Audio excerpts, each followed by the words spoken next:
All right, so we can get started. Thank you for joining me. I'm Stephen Rothberg. I'm the president and founder of College Recruiter.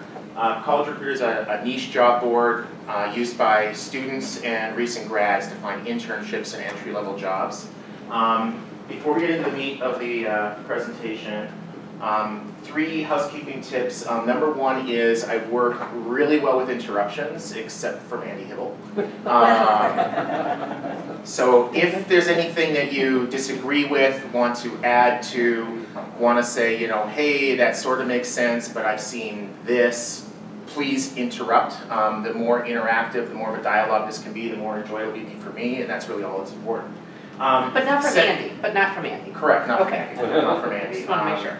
Yes, Andy, I know where he lives, and I'm more than happy to provide his mobile number to anybody, particularly those who are violating text messaging laws. Excellent. If you're sending a lot of porn and stuff like that, just great. The other thing is, definitely don't put your phones away. If they're not silenced, just silence them, but tweet away, post to Facebook, whatever. And then if anybody wants a copy of the presentation afterwards, just shoot me an email, give me your card afterward, whatever, and I'm more than happy to email it out. So today's presentation, as an owner of a niche job board, and my wife Faith is the one passing out flyers. She's our CEO and the majority owner. And I know my place both on the work side and on the personal side. I'm going to talk from sort of the perspective of a job board when we're talking with our clients, whether they're represented by advertising agencies, whether they're buying from us directly, whether they're buying from us in a very traditional way, you know, $150 for a job for 30 days or whatever, or whether it's pay-per-click, programmatic, or whatever. And I'm going to try to sort of talk about how our employer clients and advertising agency clients can do a better job of negotiating with us and with others in our industry to reach your goals. It's not so much about beating us up over price. There can be some of that, quite frankly, but I think it's also about making sure that what we're delivering to you lines up well with your goals. When we talk with clients, a lot of times, they will be sort of stuck in this mentality that it's 1998 and you have to buy recruitment advertising in a certain way. There might be some other ways out there, pay-per-click, whatever, that they're becoming more familiar with and more comfortable with, but there's a lot of misinformation, deliberate and otherwise, by some of the companies in our industry to kind of skew people and try to get them to think that they're the only ones that matter. And I'll talk a little bit more about that, hopefully without naming too many names. So one thing is that we hear from a lot of employers that, and I see mostly third-party recruiters, headhunters writing this. It kind of fits their narrative that job boards are dead, job boards are dinosaurs. If you believe that, then you would also agree that the employers have a lot of leverage. Because if this industry is on a decline, if we're really struggling to make money to deliver results, then increasingly employers are going to have more and more leverage. What I often will hear is that revenues are flat at best. You'll see in a couple minutes, I'll disagree with that. There is definitely increased competition in the industry. But it's not the usual suspects. I'm going to show a couple of pie charts to sort of show who has the largest shares in the industry, and I think for some people it might be a little bit of a surprise. We are seeing a significant increase, thankfully, in employers tracking where their candidates, where their applicants, where their hires are coming from. I would have to say that unfortunately most of that tracking is complete crap. And there's this idea out there, I think perpetrated by the ATS, the applicant tracking systems, that we can track applicants. And they really don't do a very good job of it, because the reality is we've all searched for jobs. None of us have ever had one source for a job. And so some of our clients will actually track multiple sources. Best case scenario, you get into a game of how do you say, whether LinkedIn was more or less responsible for that hire than Glassdoor or Indeed or whatever becomes very, very subjective very quickly. And on the opposite end of subjectivity, where it's very objective, we're seeing a huge shift to pay for performance. In the last year, there's just been a complete tipping point, and I think a lot of that is really thanks to our friends at Indeed. So there's narrative out there amongst bloggers, amongst third-party recruiters who would love for you to pay 25% of first-year compensation rather than posting a job for a few $100 to a job board, that this industry is dead, it's failing, and I'll point to some examples. You know, if Monster only sold for $429 million, and basically that was somehow they found somebody who was willing to pay more than Monster's assets are worth at a fire sale, then that's real evidence that this industry is falling apart, is failing. Dice, which I have a ton of respect for, DHI Holdings, the parent company, they are really struggling. If you own stock in Dice, you're not a happy camper. I am optimistic about their business, but they've clearly had a couple of really difficult years. It wasn't big news in the mainstream press, but CareerBuilder is up for sale. They appear to be going through some of the same process that Monster went through. When you publicly announce that you are seeking strategic alternatives, that is kind of like putting a for sale sign up on your lawn. If somebody were to walk up to you and say, hey, we were driving through the neighborhood and we're really wealthy and we would love to buy your house for twice as much as it's probably worth, you wouldn't put that for sale sign up on your lawn. But you are going to put that for sale sign up on your lawn if you are actively seeking buyers. And when that's the case, you're just not going to get the value as if somebody came up and offered you money out of the blue. We'll see. CareerBuilder, I think, has become much, much less of a job board and much more of a general player with services from end to end. I don't really feel from talking to our clients that they really put all that together yet. So I actually, not that I'm qualified to make that decision, but I think if I was at CareerBuilder, I'd be advocating for holding on for a couple years and trying to let those pieces gel together. But who knows? So on the flip side, there's a hell of a lot of money rolling into this industry. It's actually kind of difficult. Even an itty-bitty company like ours, we get approached multiple times a week by people who want to buy us, invest in us. I mean, you name it. There is money coming into this industry. Indeed, a few years ago, was bought by a big Japanese staffing company, the biggest in the world, Recruit, for a fairly small number. It was $1 billion. LinkedIn, well, that was big news. They only did better than that by about 26-fold. And then Glassdoor, which is certainly become kind of a household name for those who are actively searching for a job. But for the rest of society, people don't know what Glassdoor is. I mean, even one of the big leaders in the industry, and they're valued at $1 billion. Is Glassdoor going public? It sure seems like it. Is it going to be next week? Is it going to be a year from now? Is it going to be 5 years from now? I suspect they don't know. And also, market share and revenues are rising.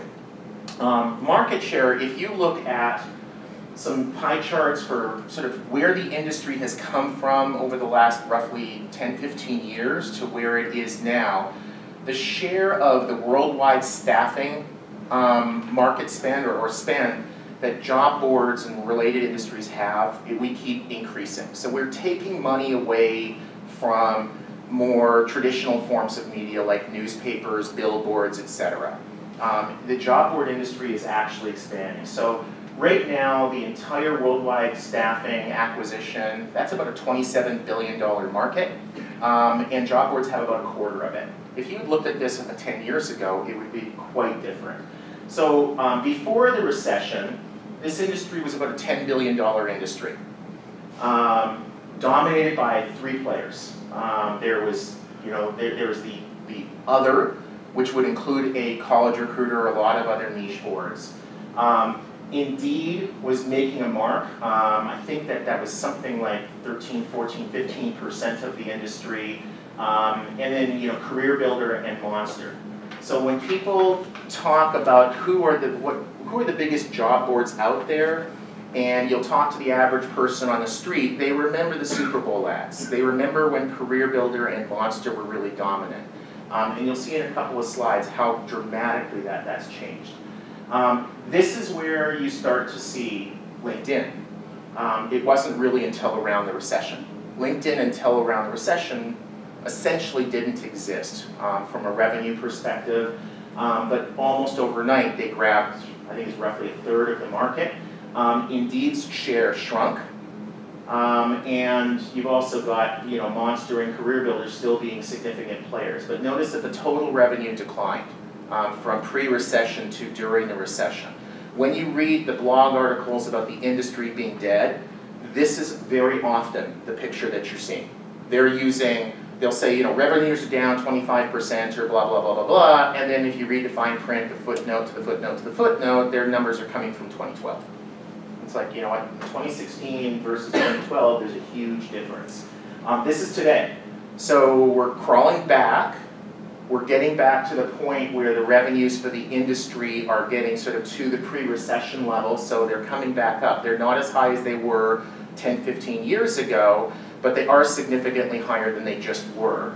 But look at what LinkedIn has done. So anybody that tells you that LinkedIn is a social media site probably owns stock in LinkedIn or is a LinkedIn employee.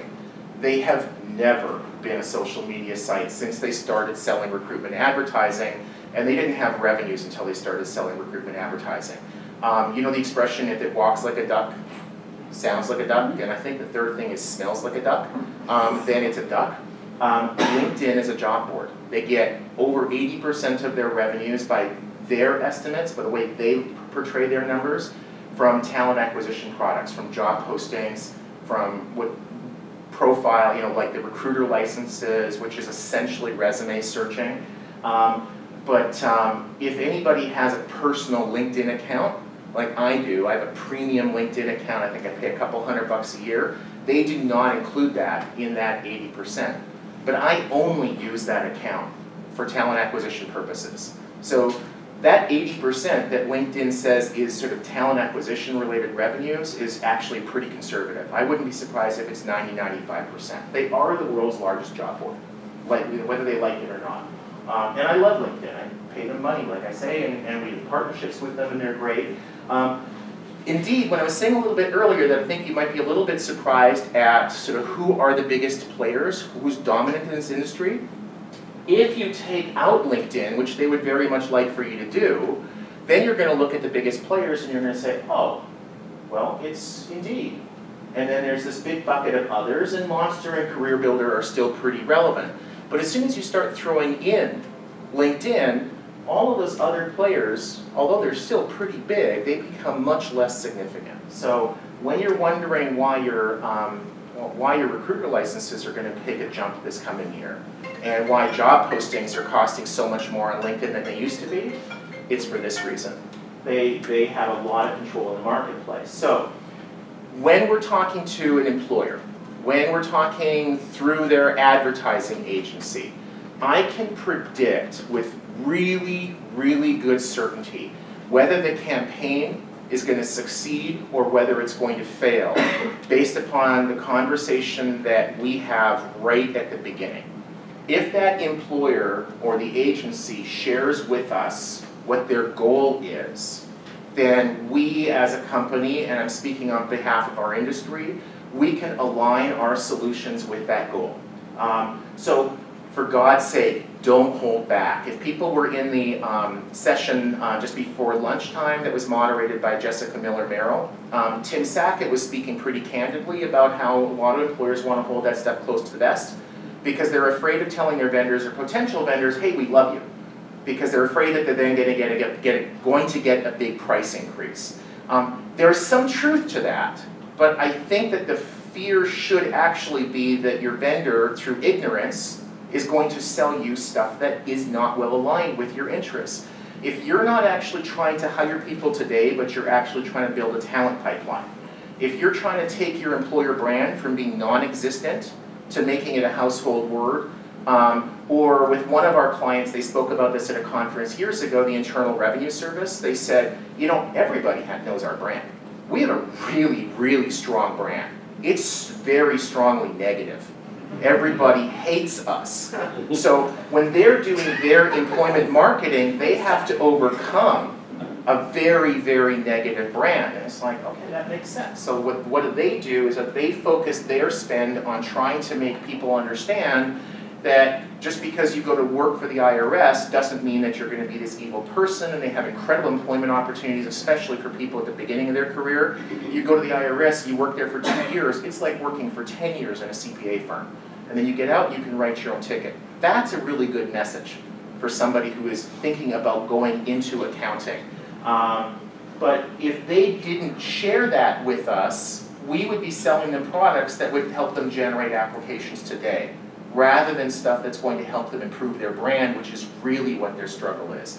Different products, different needs. If you want to minimize your effective cost per hire, your ECPH, job postings are awesome. Job boards will talk to you about job postings, job postings, job postings, job postings, job postings, and they'll talk to you until you're ready to throw up. Why? Because the margins are amazing. We make a lot of money from your job postings. They take very little time. They work really, really well. I mean, think about how much it would cost you just in staff time to go to a career fair, maybe go to a bunch of college campuses, run ads in a newspaper, whatever. You post a job on a job board, it's $150 or $250 or $300, and you hire someone. That's a pretty sweet deal. SHRM says that the average cost of hiring someone is $4,000. In our niche, in the college sector, the average cost of hiring a student through on-campus recruiting, where you go to the school, you get stuck into an interview room for 8 hours, you meet with 24 people who basically all have the same qualifications, and you hope to God that you come out of there, A, with a ticket to the 50-yard line for homecoming, and B, hopefully an intern or two. The cost of that is over $3,600 to hire basically an unqualified person from schools. Do you have any data that we could reference for our senior leadership who suddenly think that that would be a fabulous idea for us to go to 10 or 12 schools? Oh, you know, let's just do that. So absolutely, and we have blog articles. About it. So the national, so in our niche, the National Association of Colleges and Employers is the big trade industry.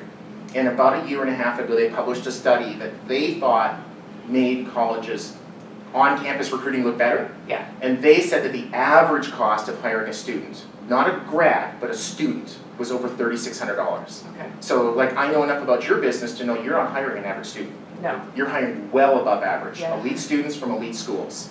So you want to hire a top student at Georgia Tech, I got to believe that's $7,500. Okay. Okay. Now you compare that to running a bunch of job posting ads, whether it's with us or Indeed or LinkedIn or whatever, and even if you have a really expensive package and it's $7,500 a month, how many people would you hire from that? If it's more than one, it's cheaper to use interactive media than it is to go on campus.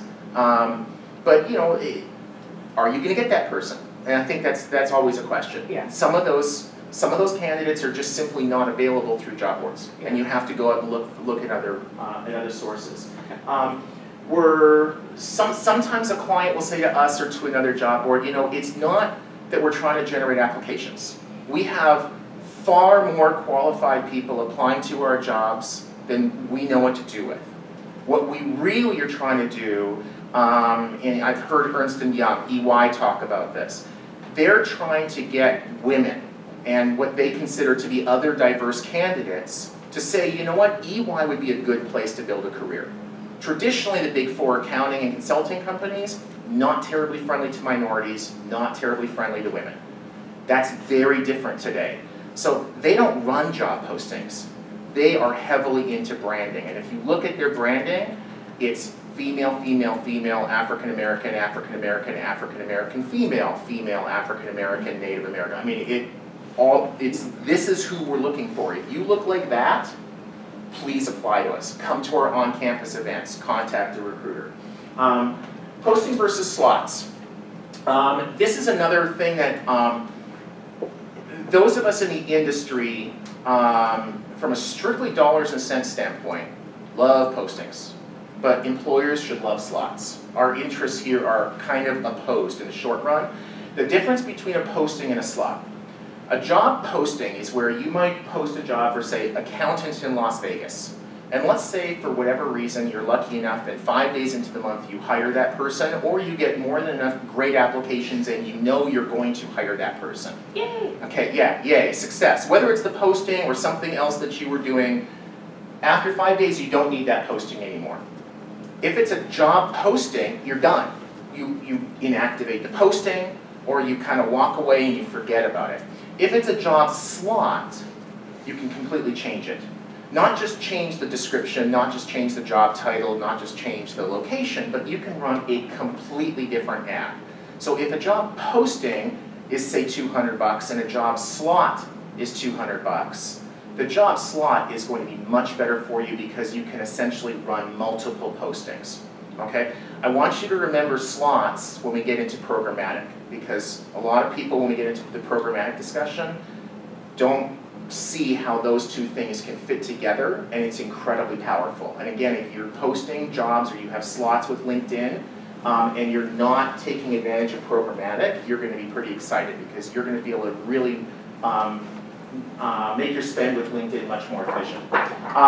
Packages, specials, for God's sake, ask your account manager, ask your salesperson.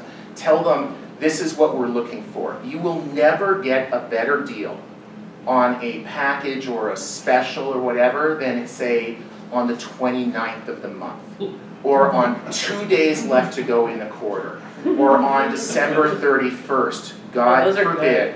Oh, if you've got use it or lose it money and you can call up your job board partner and give them 10 grand or $100 or $20,000 on the 31st of December, you are going to get a much better deal than on January 1st. So screw with us. It really works. Sorry, actually, I hit slide. And waiting until the end of the month, the end of the quarter, the end of the year, really helps to stretch your budget.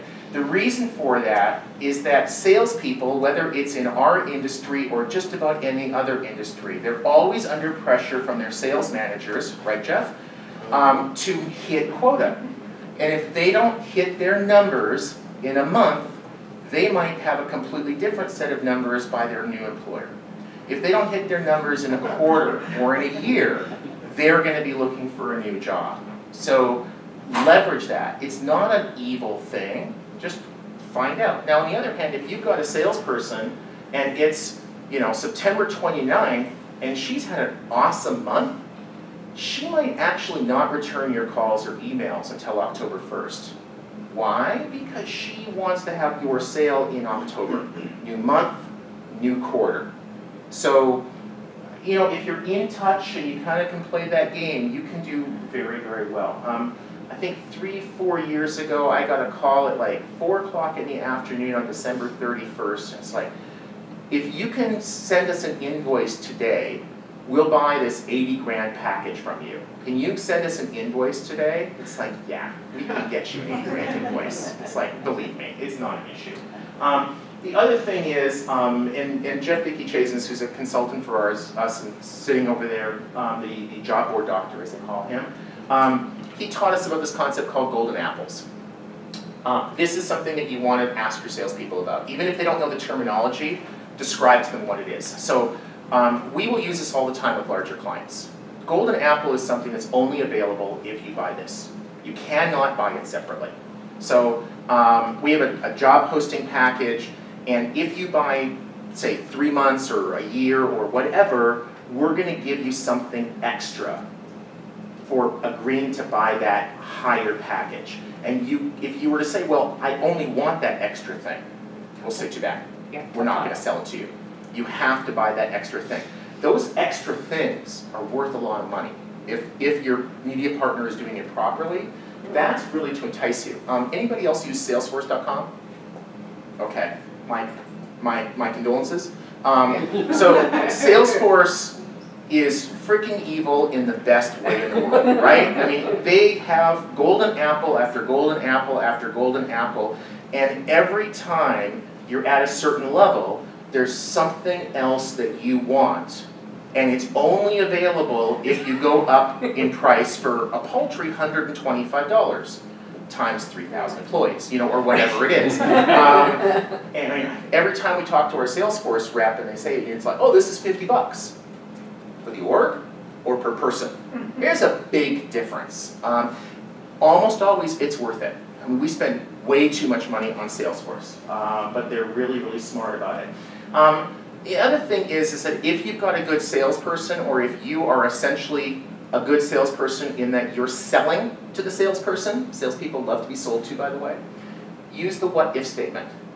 What if I could get you a yes by September 30th? What could you do for me? Could you knock off some price? Yes. How much could you knock off? Don't ask them, could you knock off $500? Could you knock off $2,000? Because that's now your ceiling. We'll have clients who are, we had this a week ago with a client, and they basically, I think we had like a $32,000 proposal, and they said if it's $29,500, we'll buy it. Because they had to be below $30,000 for their budgetary rules to go through. Okay? If they had said, how much of a discount can you give us? I bet we would have offered them less than $29,500. We probably would have said $27,500, $28,000, whatever. So if they had negotiated by asking us for the price rather than them telling us the price, they probably could have saved a little bit of money. And they still save $3,000, so I don't feel sorry. I do this with, I've always done my negotiation with my vendors the same way I do it with my candidates, which is, tell me what you're looking for. I mean, I always make them give me the number first. Because in that rule of negotiation, he who speaks first loses. Right. But I also kind of want to get a ballpark. But as they've gotten to know my business and what my hiring needs are, my true partners are reaching out and saying, hey, this is what I can do for you. Hey, these are the specials I'm running right now. And they'll come at me, but it's not constant. I'm not getting it every month. But I think it's also that partnership that you build with them. Are you really just using them, or is it a true partnership? Right, and if you're communicating with them, and if they understand your hiring cycles, and they understand what's working for you and what's not working for you, if you were to have tried, resume searching with Career Builder, and I have no idea who your vendors are, but if you had tried that and it didn't work, but their postings totally kicked butt, if their salesperson is at all competent, they're going to come back to you with posting packages, right? Not resume searching. Unfortunately, our industry, just like every other industry, we have a lot of new salespeople. We have a lot of bad salespeople. And so somebody today, Tim Sackett again, I think in that presentation, was talking about the CRM emails from hell. And wrong name, completely irrelevant. You get an email, 3 days later you kind of get the same email. Have you had a chance to look at this? And then like 3 days later, what's wrong with you? And what did I do to offend you? And it's like, well, the fact that you don't know my name or business or job title, we can start there. So pay for performance. If you are using Indeed, which most employers in this room probably are, at least to an extent, then your perception of pay for performance is probably confined to pay-per-click. And it absolutely doesn't need to be. That's where the lion's share of the money is right now. But pay-per-click, as I'll explain in a few minutes, is not pay-per-click, Different job boards define it differently, and what you're paying for is really different. So if a candidate clicks to the job posting on the job board, some job boards will call that a click. And what we call that is a view. The candidate has viewed your ad on the job board. Okay? But be careful, get a definition. If you're going to sell me pay-per-click advertising, what constitutes a click?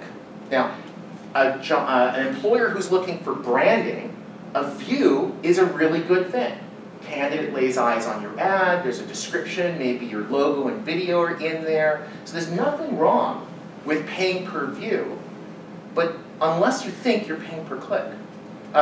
You can also pay per click where the candidate sees the posting, and typically what that means is that they click the apply button and go to your ATS to apply, but not always.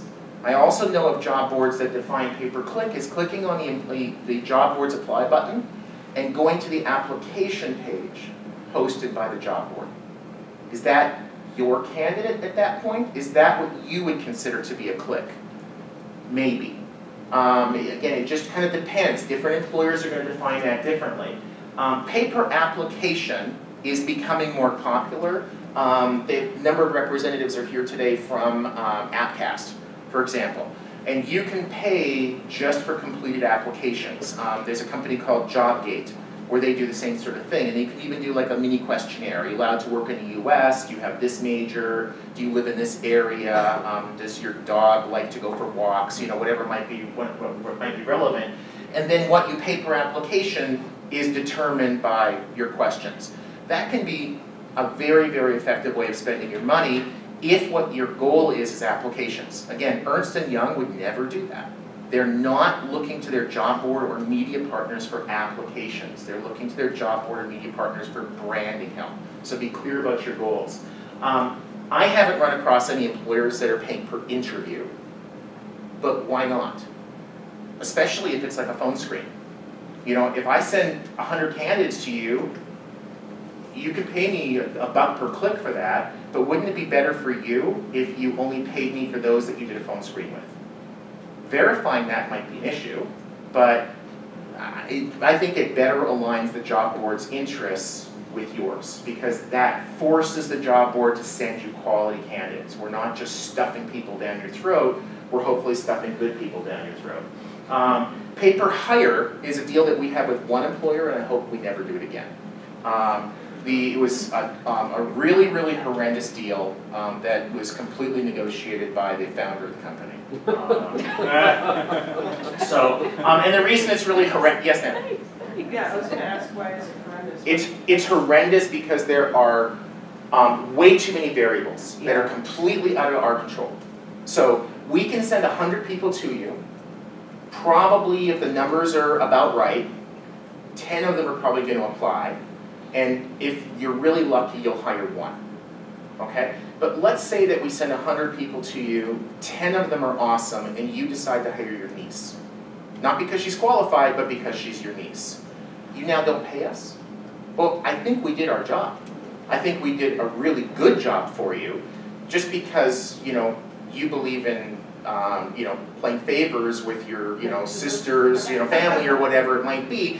Doesn't mean that we shouldn't get paid for that. So the interests aren't well aligned. Your purpose in the world is different than a recruiter or a staffing agency. Yeah. So, you know, if you were to pay us 25% of first year salary, like you would a recruiter, and we're going to be heavily involved in screening and selection, okay, and now we're only presenting, say, 3 highly qualified people to you, and our contract with you says that if you're going to hire your niece, you're going to still pay us for the work we've done. Okay, we can talk about that. But employers will go to job boards because, quite frankly, they're a lot cheaper than executive recruiters. If we can deliver the candidate, we're going to deliver that candidate to you way cheaper than an executive recruiter. Where executive recruiters, I think, are a really good place to play is when we can't deliver. When media can't deliver a good candidate to you, then a third-party recruiter, I think, plays a good role. Yes? Yeah, question regarding offers and hires. You know, as a job board, it's a job that being a recruiter, I consider an offer a hire. It's not my fault that that candidate decides not to go to your company. However, their lucky nuts, financial or whatever, still considers that not a hire, so they're thinking we need to get your ROI. Yeah. Have you run into that, or maybe since this is a lot of employers, how do they see it? Yeah, so for employers that are using executive recruiters or job boards, would you consider an offer to be equivalent to a hire? I haven't heard of that.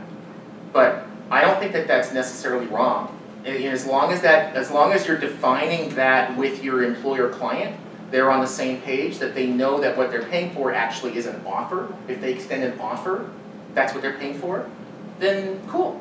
At the end of the day, I think this is about definitions and just making sure that your definitions line up.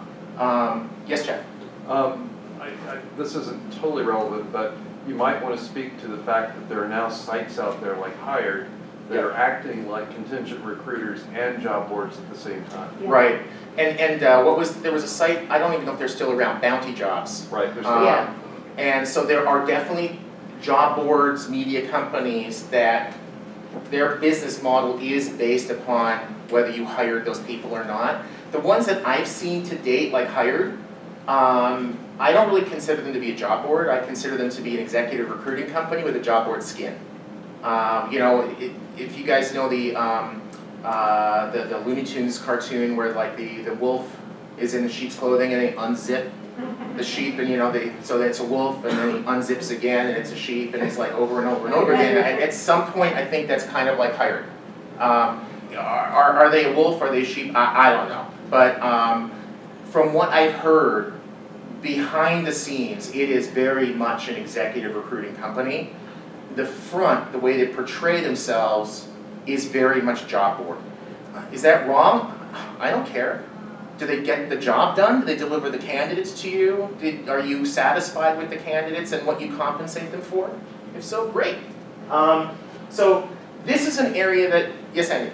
I think that kind of piggybacking on all of that, whether it's the offer or the hire, I think trying to provide value for the value received is really the hard question. And it's really, as an industry, what we've struggled with, which is attribution for the work we've done on either side. And there's, I think a lot of job boards will come out and feel, as Stephen feels in this instance, gosh, we provided a lot of value and we didn't receive value in return. Yeah. But there's also been a lot of cases where employers feel like they've been promised a lot of value and charged a lot of money and didn't receive value in return. And we're at a stage as an industry where we're seeking, if anything, it can be summarized, we're seeking a new equilibrium where value given is what value is received. Yeah, and thank you, and I do think that we are getting more to that equilibrium where we're more on the same page with employers. If employers in the room, has a job board salesperson ever promised you the sun, the moon, and the stars and then failed to deliver? I mean, maybe once, maybe. It happens. There's no doubt about it. We have been traditionally very good at overselling and underdelivering. And lots of exceptions. There are lots of job boards that absolutely have done a phenomenal job of delivering value and communicating it. So one thing that we'll do with clients that want to pay us per application or per hire, and I suppose if one would talk to us about per interview, is the way that we will usually talk with them about that is that we should be rewarded based upon what is largely within our control.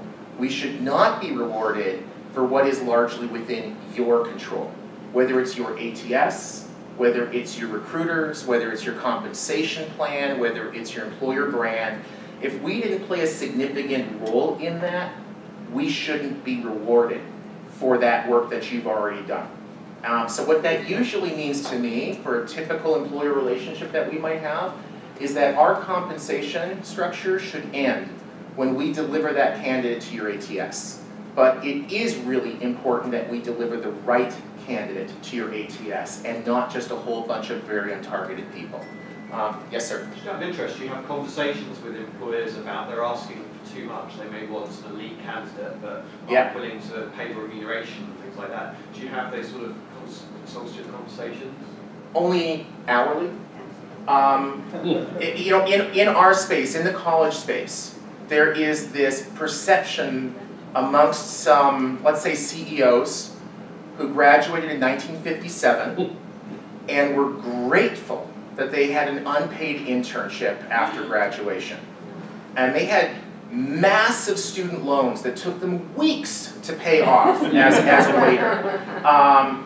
And it's just a completely different world. There was an employer that we worked with a few years ago that was in Jacksonville, Florida, and I'm not exaggerating. Her CEO graduated in 1957 and he wanted to pay their salespeople the same as what he made in 1957. So he knew that he was a really great salesperson. In 1957 he made $18,000. Okay, so he wanted to pay his salespeople in Jacksonville, Florida, straight commission, $18,000. It's like, you've got to be freaking kidding me. Enterprise Rent-A-Car is paying twice that, salary. why would anybody take a straight commission job where you're probably going to make $18,000 if you can walk across the street and actually like be able to buy something other than ramen noodle for sustenance? I mean, but compensation is an issue, and I think as we come out of recession too, a lot of employers are kind of remembering back to the good old days where they could basically say, you should want to work here because we're willing to give you a paycheck. And if you don't want to work here for a paycheck, don't worry about it. There are 100 other people in line behind you. It's just not like that now. It is illegal for a for-profit corporation to hire an intern and not pay that intern. Unpaid internships must be paid if it's a for-profit corporation. Nonprofit and government are exempt. There's a 6-part test, but one of the parts is any benefit to the corporation, it must be paid. Well, I defy you to find any job that anybody performs for, say, 3 months where there isn't any benefit to the employer. Maybe the niece. All right, click is not a click, it's a click. Bots. Bots are really wonderful things. It's the automated program, or spider, some people will call them, that Google and Bing, as well as gangsters in Russia, will send out to crawl the web. So when a bot comes to College Recruiter or any other decent job board, we welcome that bot if it comes from Google or Bing, because that way when a candidate and employer goes to Google and they run a search, they can find our content on Google. That's a good thing. But if it's a gangster in Russia crawling our site so that they can get contact information in job posting ads and then email that employer and say, hey, I'm a really good candidate, attached is my resume, please click on it, that's not such a good thing. Also not such a good thing is that if Google, even a very ethical good bot, goes through our site or any other job board and clicks on the apply button to go over to your site. So if you're paying us on a pay-per-click basis and we send Google's bot to your site, that's not what you're paying for. You're not paying for us to send bots to you. You're paying for us to send applicants to. If you filled up this room with job boards, I bet you 25% of them are doing at least some bot filtering. And the other 75% have no frickin' clue what to do about it.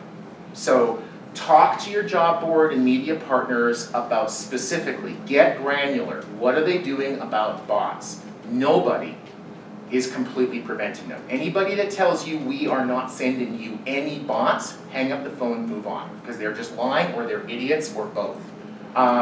Every job board, every media partner is going to send you at least some bot clicks, but if it's minor, we can all deal with that. That can be built into the pricing. We worked with a job board partner that they were sending traffic to us, and this is going back 2-3 years. Like 80% of the traffic were bots. And that's not unusual. The average at one of the previous TAtech conference, that there are some studies online saying about 40% of internet traffic is bots. So if you're buying 1,000 clicks from a job board, you got to figure 400 of those could be bots. So what some of the aggregators, if a candidate comes to the aggregator, like say Indeed, and they run a search, and they get the search results page, here are the 20 jobs that match your interests, and the candidate clicks on the job, they go right to your job posting page on your career site to apply. They're not first seeing the ad and then going to your site to apply. That's how most of the big aggregators are sending a lot of traffic to you. And I'll show you kind of how the numbers play out, but it allows them to send about 10 times the traffic to you. If the candidate just sees the job in the job search result, clicks and goes to your site. That's not necessarily a bad thing, but it just means that that click is a little bit less qualified because the candidate really knows your location, probably your company name, and the job title, and that's about it. They're not going to know that you're the greatest place to work and that you won this award and your CEO is probably going to be acquitted. I mean, they're not going to know. Niche job boards, quite frankly, I think out of being a little behind the curve, our systems tend not to be as sophisticated as the Indeeds of the world. What niche job boards tend to do, the candidate sees the job in the job search results, they click, and then they see the whole job on the job board. Glassdoor does that. And Glassdoor does that deliberately because Glassdoor is very focused on sending quality traffic. They can see, and we buy traffic from Glassdoor, a candidate coming from Glassdoor is more likely to apply to a job and be hired than a candidate coming from, say, Indeed. Okay, but if Glassdoor charges 10 times as much, then actually Indeed is probably cheaper. So it's not that Glassdoor is always better, you always have to look at the numbers too. So look at your definition of click. Have your salesperson walk you through. Show me exactly when I pay for that click. Walk me through a search. At what point are you going to hit my account for that 25 cents or dollar or $2 or whatever you're paying? So the emergent trend, we're working toward this is to send the click from the search results, kind of like Indeed does, which means that you're going to get more candidates. Fewer candidates are going to see your job posting on the job board. But also job boards are starting to actually care and do something about bot filtering. So on the one hand, I think you're going to see more clicks coming to you. On the other hand, I think those clicks are going to be more actual real people rather than computer programs. So who likes math? Anybody who doesn't can leave the room right now. The rule of 500, rule of thumb. For every person you hire, the rule of 500 is about 500 candidates need to click to your site. And that is way more than most employers think. So the reason is that if we send we or any other job board, if we send 500 candidates to your site, you'll always know it's something good when people start to hold up their phones and take photos. So if we send 500 people to your site, then the way the numbers play out is about 10% of that 500 are going to convert into applicants. They're going to become, yes, Jeff? Did you make these numbers up? No. Oh, okay. So no. Where did they come from? Well, we see these numbers on our site. Okay. And I also from talking to other job boards, and like these numbers, a lot of these are from our employer clients, because we can see how many clicks we're sending to an employer client, and then those that actually do some decent tracking will report back to us. So if we're talking to a client about like a pay-per-click campaign, I want them to walk me through their numbers. And every once in a while, you'll run into an employer that actually can and will. So this is pretty consistent across multiple employers? Yeah, with a caveat, and I'll get in there. So it's, there was a company called Startwire, which is the parent company for Appcast and ClickCast, did a study with major ATS, and it was basically between 8 and 12% of clicks to the applicant tracking system converted into applications, which is really consistent with what we see, which is really consistent with what our employers see. So it doesn't seem to vary that much, employer to employer, geographically, ATS to ATS, even job type. It's about 10%. Yes, sir? You suggested you wanted to be rewarded based on when you add value. Yep. I see employer career sites vary so much in Yep. terms of their ability to convert. Do you Yep. take that into consideration, these sort of statistics? Well, it depends upon where we would be rewarded. So if we're being paid for the click, and you've got a one of our clients, let's call them a restaurant that's well known for delivering pizza. They have a 40-minute process to apply to a job. Okay, now if you're applying to a job as a district manager, don't say who. If you're applying to a job as a district manager and it's a 40-minute assessment and whatever, cool, I don't have a problem with that. CFO, 40 minutes, that seems pretty short. Driver, which was the job they were advertising with us, not so much. So they didn't feel that we delivered good value because not enough of our candidates would go through a 40-minute assessment in order to apply for a driving job. Okay, that's a problem. And that's where I feel we delivered really good value, and the person at that pizza chain restaurant that had a different opinion and she's no longer employed there, I don't think that that's inconsistent. That was different. Again, 2008, 2009, people would have put up with that, but not in 2016. So the value that we deliver to them is going to be based upon the quality clicks. So if we send 500 clicks to you, about 50 are going to turn into applications. And then it definitely varies with the kind of position. So if it's an elite employer like, like eVestments, you're probably going to see, I know her. So we're friends on Facebook, she likes my dog. We're going to see, you're probably going to see maybe 0.5% or 1% of those applicants turn into hires. Yeah, we're right under 1%. Okay. And it's a nightmare. And on the other hand, if you are Target or Walmart and you're hiring seasonal cashiers, that's probably 5, maybe even 10%. But what we see with our clients is about 2% of applicants on average will turn into a hire. So if we send 500 clicks to you, you're going to hire probably one person. So if you pay us $1 per click, your cost per hire is $500. You pay us 50 cents a click, your cost per hire is $250. So now, I actually don't think it's a rule of 500, I think it's a rule of 5,000. Why 5,000? Because the job board has to get 5,000 people looking at your ad on the job board. Because about 1 in 10 of those candidates, and this is the case with us and probably most job boards, roughly 10% of candidates that look at a job posting ad on the job board are going to click the apply button to go to your site. So 5,000 candidates see your ad on the job board, click the apply button, now you've got 500 people. 50 of those apply, 1 person gets hired. So you need 5,000 people to be disgusted by your opportunity in order for you to hire 1. That's pretty annoying. So when we all complain about spam and salespeople sending us so many freaking emails, guess what? We're doing worse to the candidates. It's actually 7,000. Don't worry, it doesn't get worse than this. So why 7,000? Because 40% of those clicks are bots. So if a job board is telling you how many views they need to generate in order for you to hire 1 person, and if they're not bot filtering or doing a good job with it, they probably need 7,000 people or bots looking at your ad on the job board. I don't know of any job board that's getting numbers like that. That's freaking crazy. Now, if we were to have your ad and need to get 7,000 bots and real people looking at the ad, we're going to go out to other job boards and try to buy traffic from them.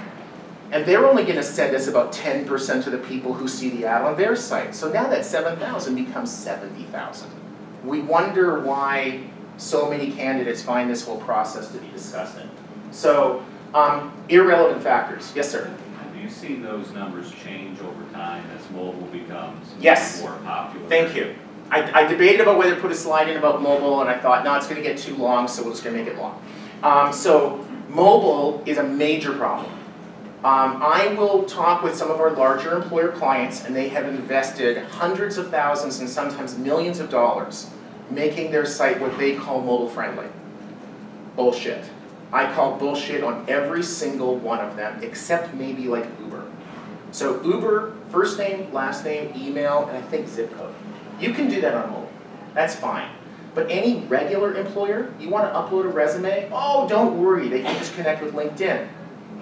Yeah, if they remember that they have a LinkedIn account, if they're willing to give you the password, because their perception is they're giving you their LinkedIn password, which is probably also their password for their ATM. Or Dropbox. Outside of some software developers in San Francisco, there aren't that many people who use Dropbox. So all of these sort of the fronts for the ATS that are sold for hundreds of thousands of dollars, it makes the mobile site friendlier. People can look at your site, they can understand the position, but realistically they're going to have to go to a laptop to apply. So if you were to talk to me and say, you know, hey, our goal is applicants, I'm going to say to you, do display ads, which are banner ads that only appear on a laptop or desktop, because job postings, candidates can see them on mobile. Mobile banner ads, by definition, it's on mobile. Emails, at least with our niche, the vast majority of emails now that are opened by young adults are open on smartphones, which means that email marketing is mobile marketing, which means that they can't apply to the job on your site. So a targeted email blast doesn't help. They're not going to generate applicants. Yes?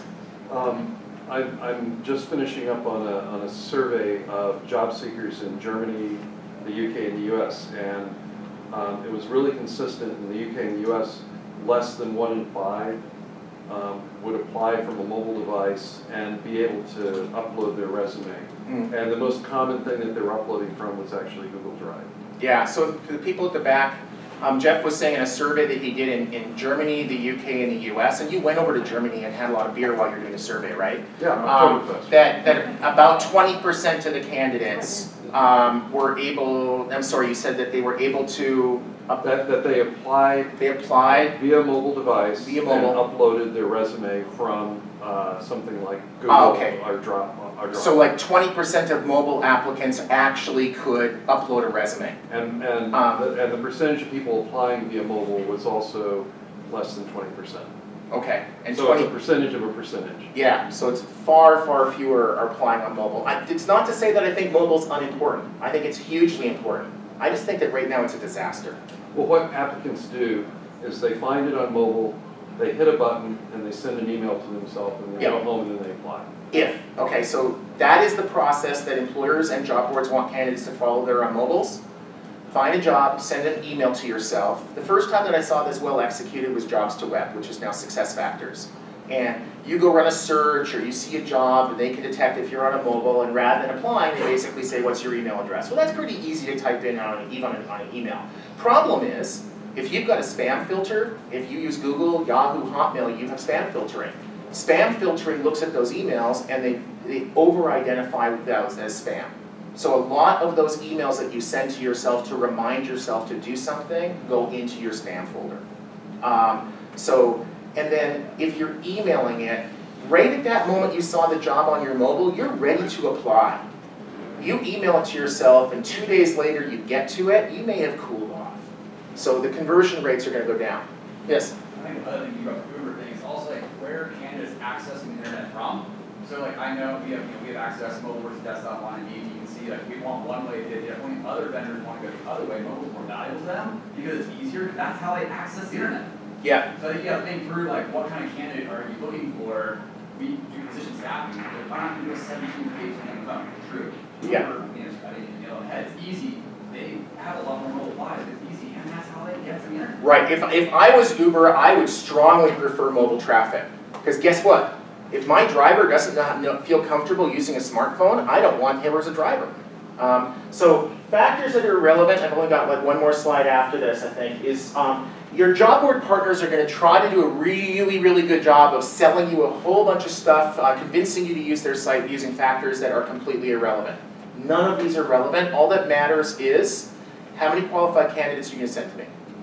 If you've got 50 million people a month going to your homepage and nobody's going to apply to my job, what do I care? Our friends at Monster 10, 15 years ago, they perpetuated this. They had the most resumes, they had the most traffic, so they convinced employers that the site that you need to use is the site that has the most resumes and the most candidates. And you know what? Monster was really awesome. They provided really good value, but not because of this. It's because they delivered a lot of quality candidates back in the day. What is relevant, and I tried to bullet point this, I love bullet points as you can tell, but I just couldn't. What is really relevant at the end of the day is, am I going to send quality candidates to you? What's going to be your likely cost per hire? Get me to walk you through that math. And there's a really good chance that one job board is going to come up very differently than another job board. One job board, the numbers that they can deliver and show you, this is what we've done for other clients, this is what I think we're going to do for you, they should be able to provide really good value. And another similar site, you might find they just simply can't. And then hold us to it. Send me an email, send your salesperson an email, have them document their numbers and hold them to it. There's no reason why we shouldn't, as an industry, be guaranteeing our results. If I estimate to you that if you post 100 jobs to our site or to Indeed or whatever, that I think I'm going to send you 1,000 people in a month, and I send you 700, you should be asking for a refund. You should get 30% of your money back. If you're paying a flat fee per month or per job. So hold us to it. That's it. So again, if you want a copy of the presentation, shoot me an email, give me your business card, whatever, and I'd be happy to email it out to anyone. Thank you.